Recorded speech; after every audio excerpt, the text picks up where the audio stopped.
பிளேடால் இந்த இடத்துல எனக்கு அப்படியே கோடாக போடுறாங்க. திரு எம்ஜிஆர் அவர்கள் மறைந்திருந்த அந்த தருணம் அங்கேயேங்க நானாக கர்ச்சிப்பை வச்சு அப்படியே தொடச்சி போடுறேன். அவர் இறந்த அன்னைக்கே அவ்வளோ தவறு நடக்குதுங்க. உங்களுக்கெல்லாம் அந்த ஃபோட்டோ மட்டும்தான் தெரியும், என்ன நடந்துங்கிறது எனக்கு தான் தெரியும். அந்த இடத்துல நான் ஒருத்தி தான் அவங்களுக்கு சப்போர்ட்டாக நிற்கிறேன். என்னை எப்படி அங்கேருந்து நகர்த்துறது? அவங்கள சேலையை பிடிச்சி இழுத்து கீழே பிடிச்சி தள்ளி அவருடைய கடைசி அந்த சடங்குல கூட அவங்கள கலந்து கூடாமல் செஞ்சு, அதனால எனக்கு ஒரு மனசுக்குள்ள ஒரு வைராகியம். ஒரு பெண்ணுங்கிறதுனால தான் இத்தனை ஆண்கள் சேர்ந்து இப்படி பண்ணுறாங்க. இவங்கள இதே இடத்துல ஒரு ஸ்டேஜில் கதவை உடைச்சிட்டு காரை ரிவர்ஸ் எடுத்துட்டு போகலாம் அப்படின்லாம் பிளான் பண்ணீங்க. ஆமாம், அப்படி தான் எடுத்தோம். ரிவர்ஸ் எடுத்த சவுண்டை பார்த்தாங்க பாருங்க. எங்களை கடைசி வரைக்கும் அவங்க வீட்டுக்குள்ளே பார்க்க விடுறது. பாடியை எடுத்து வேனில் பின்னாடி வச்சாங்க பாருங்க. அந்த கேப்பு தெரிஞ்சிச்சு எனக்கு. அப்புறம் நான் இல்லைக்கா, அதுக்கப்புறம் எலெக்ஷன் வந்தது, கட்சி பிரிஞ்சுது. அப்போ கருணாநிதி என்னென்ன பண்ணியிருப்பார் கொஞ்சம் யோசிச்சு பாருங்க. அவர்கிட்ட சமாளித்து வர்றதுங்கிறது ரொம்ப ரொம்ப பெரிய விஷயம். எதிர்கட்சி தலைவர் அப்படின்னு இன்ன வரைக்கும் யாரும் ஸ்கோர் பண்ணல.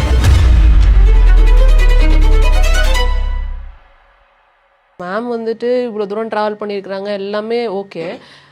நிறைய எப்படின்னா கான்ட்ரவர்சிஸும் சேர்த்தே நீங்கள் வளர்ந்து வந்திருக்கீங்க. ஆமாம், மேமோட டெமிஸ்க்கு அப்புறம் இவ்வளோ பக்கத்தில் இருந்து பார்த்துக்கிட்ட நீங்கள், இவ்வளோ அக்கறையாக பார்த்துக்கிட்ட நீங்கள், உங்கள் மேலேயே ஒரு விமர்சனம் வரும்பொழுது அது எப்படி இருந்தது ஆக்சுவலாக? ஏன்னா ரெண்டுமே வேற வேற விஷயங்கள். பக்கத்துலேருந்து பார்த்தவங்களுக்கு தான் தெரியும் நம்ம யாரு என்ன அப்படின்னு தெரியும், வெளியிலேருந்து பார்க்குறவங்களுக்கு அது தெரியாது. அதை எப்படி கையாண்டீங்க ஆக்சுவலாக? இதே மாதிரி பிரச்சனைகள் அக்காவுக்கும் வந்திருக்கு. ஸோ அதனால் அப்போ எனக்கு ஏஜ் என்னன்னு பாருங்கள். அந்த ஏஜ்லேயே நான் ரொம்ப அமைதியாக தான் டீல் பண்ணுவேன். ஒன்றும் இல்லை, அவர் இறந்த அன்னைக்கே அவ்வளோ தவறு நடக்குதுங்க. பக்கத்தில் அம்மா நிற்பாங்கள்ல, உங்களுக்கெல்லாம் அந்த ஃபோட்டோ மட்டும்தான் தெரியும், என்ன நடந்துங்கிறது எனக்கு தான் தெரியும். அதாவது பார்த்தீங்கன்னா நீங்கள் சொல்லி கேள்விப்பட்டிருக்கோம். ஆமாம், அந்த இடத்துல நான் ஒருத்தி தான் அவங்களுக்கு சப்போர்ட்டாக நிற்கிறேன். என்னை எப்படி அங்கேருந்து நகர்த்துறது அப்படிங்கிற மாதிரி நிறைய பிளேடால் இந்த இடத்துல எனக்கு அப்படியே கோடாக போடுறாங்க. திரு எம்ஜிஆர் அவர்கள் மறைந்திருந்த அந்த தருணம் அங்கேயேங்க ராஜாஜி ஹால்லே நடக்குது இது. ஆனால் நான் இது அக்காட்ட சொல்லலை. நானாக கர்ச்சிப்பை வச்சு அப்படியே தொடச்சிட்டே நிற்கிறேன் ஒழிய சொல்லலை. அந்த அளவுக்கு கஷ்டத்தை நாங்கள் அன்னைக்கே பார்த்துட்டோம். அவர் இறந்த அன்னைக்கிலேருந்தே பார்த்துட்டோம். நாங்கள் இங்கேருந்து போய் பார்க்கறதுக்கு போகிறோம், அவரை அங்கே விடலை. அதில் அந்த மறைவு செய்தியே மேம்க்கு போகலை அப்படிங்கிறது. போகலை, நாங்கள் சொல்லி தானே வருது. அதுக்கப்புறம் தான் நான் போகிறேன் இங்கே. அதனால நிறைய அந்த மாதிரி நாங்கள் கஷ்டங்கள் அதிகம் எங்களுக்கு. அது பட்டா கூட எனக்கு என்ன அப்படின்னா, அவங்கள சேலையை பிடிச்சி இழுத்து கீழே பிடிச்சி தள்ளி அவருடைய கடைசி அந்த சடங்குல கூட அவங்கள கலந்து கூடாமல் செஞ்சு எல்லாம் பண்ணிட்டாங்க. அதனால எனக்கு ஒரு மனசுக்குள்ள ஒரு வைராகியம் வந்துருச்சு. ஒரு லேடிங்கிறதுனால தானே, ஒரு பெண்ணுங்கிறதுனால தானே இத்தனை ஆண்கள் சேர்ந்து இப்படி பண்ணுறாங்க. அவங்களோட உழைப்பையே யாரும் பார்க்கலையே. அதனால இவங்களை நம்ம விட்டுறக்கூடாது. இவங்க பின்னாடின்னு நம்ம இவங்கள இதே இடத்துல உட்கார வச்சு பார்க்கணும். சீஃப் மினிஸ்டராக உட்கார வச்சு பார்க்கணும். மக்களுக்காக செய்கிறவங்க அவங்களுடைய 9 வருட ஜேர்னியாக அப்படி தான் இருக்குது. அதனால் உண்மையானவங்க இருக்கணும் அப்படிங்கிறத நான் அன்றைக்கி நினச்சேன். அதனால தான் எல்லாத்தையும் விட்டு கொடுத்து அவங்களோடைய அப்படியே இருந்துட்டேன். அந்த நீங்கள் சொன்ன அந்த இன்சிடெண்ட் அப்போ நான் நிறைய இடங்களில் நான் கேள்விப்பட்டது என்னென்னா, ஒரு ஸ்டேஜில் கதவை உடைச்சிட்டு காரை ரிவர்ஸ் எடுத்துட்டு போகலாம் அப்படின்லாம் பிளான் பண்ணீங்க. ஆமாம், அப்படி தான் எடுத்தோம். ரிவர்ஸ் எடுத்துட்டு கதவை உடைச்சிட்டு கதவை மூடிட்டாங்க. நீங்கள் வரத்துக்கு கதவை மூடி உள் பக்கம் பூட்டிக்கிட்டாங்க.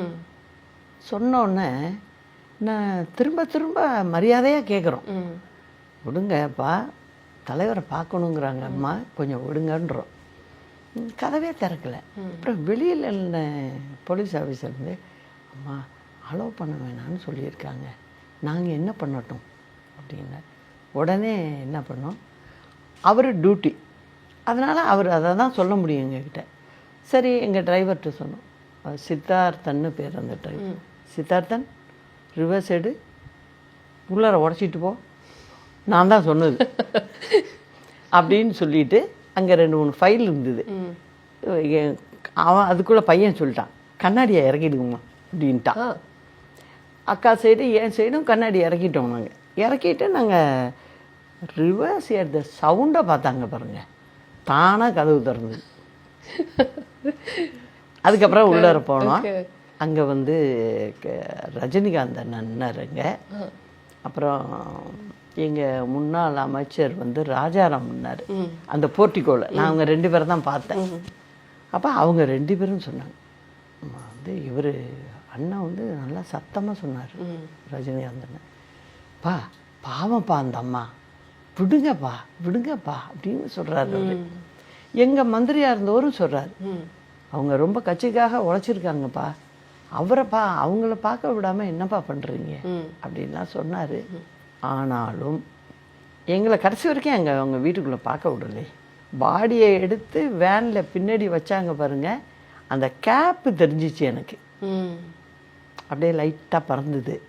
அப்புறம் நான் வந்து இல்லைக்கா தலைவரை எடுத்துகிட்டு போகிறாங்க அப்படின்னு சொன்னோன்னே நாங்கள் வந்துட்டோம். அதுக்கப்புறம் தான் இங்கே எல்லாமே இங்கே வந்தோம். அந்த சமயத்தில் பாருங்கள், மெமோரியல்ஸு டிடியாக இருந்தார் என் ஹஸ்பண்ட், டெப்டி டைரக்டர் மெமோரியல்ஸ் சென்னையில். அதனால அவர் கண்ட்ரோலுக்கு வந்துருச்சு ராஜாஜி ஹால். அதனால் அவர் சொல்லிட்டாரு, நீங்கள் வாங்க நான் பார்த்துக்குறேங்க. ஃப்ரம் த பிகினிங் அவங்க திரைத்துறைக்கு வந்தப்பவே வந்துட்டு இந்த மாதிரி விஷயங்களை ஃபேஸ் பண்ண ஆரம்பிச்சிருப்பாங்க, விமர்சனம் அப்படிங்கிற விஷயங்களை ஃபேஸ் பண்ண ஆரம்பிச்சிருப்பாங்க. அதுக்கப்புறம் அரசியல், அப்புறம் நீங்களும் வந்திருக்கீங்க உள்ளார. 2 பேருமே வந்து நிறைய விமர்சனங்களை ஃபேஸ் பண்ணியிருந்திருப்பீங்க. பட் இந்த இன்சிடென்ட், எம்ஜிஆர் அவர்கள் மறைவு அந்த இன்சிடெண்ட்டாக இருக்கட்டும், சட்டசபையில் அவங்களுக்கு நடந்த அந்த இன்சிடெண்ட்டாக இருக்கட்டும், இதெல்லாம் வந்து எங்களுக்கு செய்தியாக தெரியும். ஆமாம், அதுக்கு பின்னாடி என்ன வழி இருந்ததுங்கிறது தெரியாது. யாருமே வந்துட்டு என்ன நடந்தாலும் பரவாயில்ல, நான் அரசியலுக்கு நான் வருவேன் அப்படிலாம் முடிவெடுத்திருக்க மாட்டாங்க. கண்டிப்பாக வருவாங்க, வீட்டில் உட்காருவாங்க, அதுலேருந்து வெளில வரத்துக்கு 2 நாள் ஆகும், 3 நாள் ஆகும். வேணவே வேணாம், இது இப்படிலாம் போய் பண்ணணுமா அப்படின்லாம் நினச்சிருக்க வாய்ப்பு இருக்குது. அந்த இன்சிடென்ட்லாம் நடந்திருக்கும், உங்ககிட்ட டிஸ்கஷன் போயிருந்திருக்கும், நீங்களும் ஏதாவது சொல்லி நடந்தது. இவங்க ரொம்ப டீசென்ட். அதனால் என்ன சொல்லிட்டாங்க, இது அந்த தலைவர் மறைவனைக்கு நடந்ததில்ல, அதுக்கப்புறமே அவங்க சொல்ல ஆரம்பிச்சிட்டாங்க, நான் வந்து தலைவருக்காக தான் நான் வேலை செஞ்சேன், நான் ஏதோ பொசிஷனை எதிர்பார்த்தோ எதுவுமே இல்லை, அது உண்மை, 100% உண்மை. அப்படி இருக்கும்போது நமக்கு இது வேண்டாம், நம்ம ஒதுங்கிடலாம் அப்படின்னாங்க. அப்போ நான் உட்காந்து மெதுவாக சொல்ல ஆரம்பித்தேன். சரி, 9 இயர்ஸ் நம்ம போயிருக்கோம், ரோடாக போயிருக்கோம், போய் அந்த மக்களுக்கு நீங்கள் ஆறுதல்லாம் சொல்லியிருக்கீங்க, தலைவருக்கு சொல்ல வேண்டியதை சொல்லி செய்யவும் வச்சுருக்கீங்க. அப்போ உங்கள் மேலே ஒரு நம்பிக்கையும் பிடித்தமும் இருக்குது அவங்களுக்கு. அவங்கள நம்ம வந்து நடுரோட்டில் விடுற மாதிரி இருக்காதா நம்ம எடுக்கிற டிசிஷன் அப்படின்னு சொன்னதுக்கு அப்புறம் தான் அவங்க கொஞ்சம் அப்படியே காமானாங்க. அதனால் இல்லைக்கா, நம்ம தொடர்ந்து நம்ம பார்ப்போம். ஈவன் உங்களை பற்றி தப்பாக எழுதுகிறவங்களும் சரி, அப்போல்லாம் மேகசின் தானம்மா எழுதுறது ரொம்ப மோசமாக இருக்குது, என்ன இருந்தாலும் சரி நம்ம இதில் இருந்து நம்ம வந்தாகணும். அதுவும் வந்து 2 பேரும் லேடிஸ் தானே அப்படிங்கிறது ஒரு இது இருக்குது, அதையும் உடைக்கணும். அதனால நம்ம செஞ்சுதாங்க ஆகணும். இவ்வளோ நாள் வந்து நம்ம இதில் இருந்துட்டோம், இப்போ போய் சடனாக ஒதுங்கிறதுங்கிறது வந்து ஏதோ பயந்து ஒதுங்குற மாதிரி இருக்குது. அந்த இதுக்கு போயிடக்கூடாது நம்ம. அதனால் எது இருந்தாலும் சரி, நான் கடைசி செகண்ட் வரைக்கும் கூட தான் இருப்பேன். அதனால் நம்ம வந்து இந்த லைஃப்பை எடுத்துக்குவோம், இது வந்து தமிழ்நாட்டு மக்களுக்கு தான் நல்லது செய்ய போகிறோம், இப்படினாலும் செய்வோமே நம்ம அப்படின்னு சொல்லிட்டேன். அதுக்கப்புறம் எலெக்ஷன் வந்தது, கட்சி பிரிஞ்சுது, இதெல்லாம் வந்து எதிர்கட்சி தலைவர் ஆனாங்க. அப்போ வந்து கருணாநிதி என்னென்ன பண்ணியிருப்பார் கொஞ்சம் யோசிச்சு பாருங்க. அவர்கிட்ட சமாளித்து வர்றதுங்கிறது ரொம்ப ரொம்ப பெரிய விஷயம். அதுலேயும் வந்து அன்னைக்கெல்லாம் பார்த்தீங்கன்னா எதிர்கட்சி தலைவர் அப்படின்னு இன்ன வரைக்கும் யாரும் ஸ்கோர் பண்ணல அதை அவங்க செஞ்சதை. ஆனால் அதுக்கு என்ன காரணம்னு சொன்னீங்கன்னா அந்த பப்ளிக் மேலே உள்ள இன்ட்ரெஸ்ட் தான் காரணம். அதனால அவர் என்ன இஷ்டத்துக்கு பேசுவார், வந்து பேசிட்டு எல்லாம் செய்கிற மாதிரியே பேசுவார் சட்டசபையில். அந்த காரியம் நடந்திருக்கா அப்படின்னு பார்த்தீங்கன்னா நடந்திருக்காது. யாருமே கேள்வி கேட்கறதில்ல. அதாவது சட்டசபையை பொறுத்த வரைக்கும் எதிர்கட்சி தலைவராக அம்மா இருந்தப்போ சிஎம்மாக கருணாநிதி இருந்தார். அவர் என்ன சொன்னாலும் அங்கே பேசுறது ஒன்று இருக்கும், ஆனால் டிபார்ட்மெண்ட் வழியாக அது வந்து மக்களுக்கு போய் சேர்ந்துருக்கான்னு பார்த்தீங்கன்னா இருக்காது. அது நாங்கள் கண்கூட பார்த்தோம். அதுக்கப்புறம் தான் அம்மா என்ன பண்ணாங்க, ஒவ்வொரு பாயிண்ட்டையும் எடுத்து பேச ஆரம்பிச்சாங்க. அப்போல்லாம் நீங்கள் பார்த்தீங்கன்னா சட்டசபை நிகழ்ச்சி வந்து அவ்வளோ உயிரோட்டமாக இருக்கும் அவங்க எதிர்கட்சி தலைவராக இருந்தப்போ. அப்போ கம்ப்ளீட்டாக எல்லா டிபார்ட்மெண்ட்டையும் அலசி எடுத்து பேச ஆரம்பிச்சிருவாங்க. அவரே ஒரு கட்டத்தில் பயப்பட ஆரம்பிச்சிட்டார். ஓகே.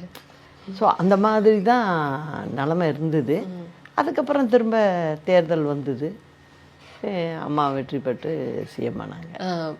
இந்த கொஸ்டின் கண்டிப்பாக வந்துட்டு எல்லாருமே உங்ககிட்ட கேட்டு வந்திருப்பாங்க. ஏன்னா தமிழ்நாடோட மிகப்பெரிய தலைவர்கள் ஆளுமைகள்னு எடுத்துக்கிட்டோன்னா கண்டிப்பாக எம்ஜிஆர் அவர்கள், ஜெயலலிதா அவர்கள் அப்படிங்கிற கட்டத்தில் கலைஞர் அவர்களும் ஒரு ஒரு ஆளுமை மிக்க ஒரு தலைவர். இப்போ இருக்கிற டிஎம்கேவோட அப்போ இருக்கிற டிஎம்கேவை சமாளிக்கிறது இன்னும் கஷ்டம் அப்படிங்கிறத சொல்லுவாங்க. அது உண்மை. உண்மை. அப்படிங்கிற பட்சத்தில் என்ன மாதிரியான விஷயங்கள்லாம் ஹேண்டில் பண்ண ரொம்ப டஃப்பாக இருந்தது, அதை எவ்வளோ சக்ஸஸ்ஃபுல்லாக அவங்க ஹேண்டில் பண்ணாங்க, நீங்களுமே கூட இருந்திருப்பீங்க. ஸோ நம்ம வந்து ஒரு விஷயத்த செஞ்சு முடிச்சதுக்கப்புறம் ஒரு சாட்டிஸ்ஃபேக்ஷன் கிடைக்கும், நிஜமாலே நல்லா தான் பண்ணியிருக்கோம்ல, நிலைமை நல்லா ஹேண்டில் பண்ணியிருக்கோம்ல அப்படின்னு. அப்படி என்ன மாதிரியான விஷயங்கள்லாம் இருந்திருக்கு? அவர் வந்து நல்லா ஒர்க் பண்ணுவார், அதில் எல்லாம் ஒன்றும் பிரச்சனை இல்லை. ஆனால் ஒரு ஒரு டிபார்ட்மெண்ட் மட்டும் டீப்பாக போக மாட்டார். பேசுகிறதுல உள்ள இது செய்து முடிக்கிறதுல இருக்காது. அது எப்படி இருக்கும் அப்படின்னு பார்த்தீங்கன்னா இந்த பப்ளிசிட்டி ஆங்கிளில் என்னென்னவோ அந்த மாதிரி போகும். அது டிஎம்கேயோட ஸ்ட்ராட்டஜியே அப்படி தான் இருக்கும். ஓகே. இப்போ வரைக்கும் அப்படி தான் இருக்குது, இப்போ கூட இருக்குது. அம்மாவை பொறுத்த வரைக்கும் என்னென்னா பப்ளிசிட்டியை பார்க்க மாட்டாங்க.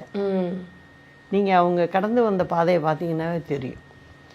அவங்கள பொறுத்த வரைக்கும் மக்கள் பிரச்சனை ஒன்று தான் எங்களுக்கு, அதில் தான் நாங்கள் டீப்பாக போவோம். இது நமக்கு தேவையில்லை அப்படின்னு கூட நினச்சிருக்கோம். அதுக்கு காரணம் என்ன அப்படின்னா அப்போ உள்ள பத்திரிகைகள்லாம் பார்த்தீங்கன்னா அம்மாவை ரொம்ப எந்த அளவுக்கு தாழ்த்தி பேச முடியுமோ அந்த அளவுக்கு பேசியிருக்காங்க. அதெல்லாம் நம்ம கேட்டுக்கிட்டு ஒரு நாள் அதை பற்றி நினச்சோன்னா நம்ம 10 நாளைக்கு வேலை செய்ய முடியாது. அதுக்கு தான் அவங்க பண்ணுறதே. அதனால் நாங்கள் அதுக்கு வெயிட்டே கொடுக்க மாட்டோம். அதுதான் எங்களோட இம்பார்ட்டன்ட். ஆமாம், நம்ம வேலையை செஞ்சுட்டு போயிட்டுருப்போம். இல்லை, நீங்கள் சொல்கிறது ஒரு டேக்அவேவாக இருக்குது மேம் இப்போ பார்க்குற விமெனுக்கு. ஆமாம், ஏன்னா இப்போ வந்து எல்லாரும் சந்திக்கிற ஒரு விஷயம் என்னென்னா விமர்சனம். ஆமாம், எது பண்ணாலும் அதுக்கு விமர்சனம், எதிர்மறை விமர்சனங்கள் அதிகமாக இருக்குது. அதுக்கு வந்து இம்மிடியட்டாக பெண்கள் டவுன் ஆயிடுறத பார்க்க முடியுது.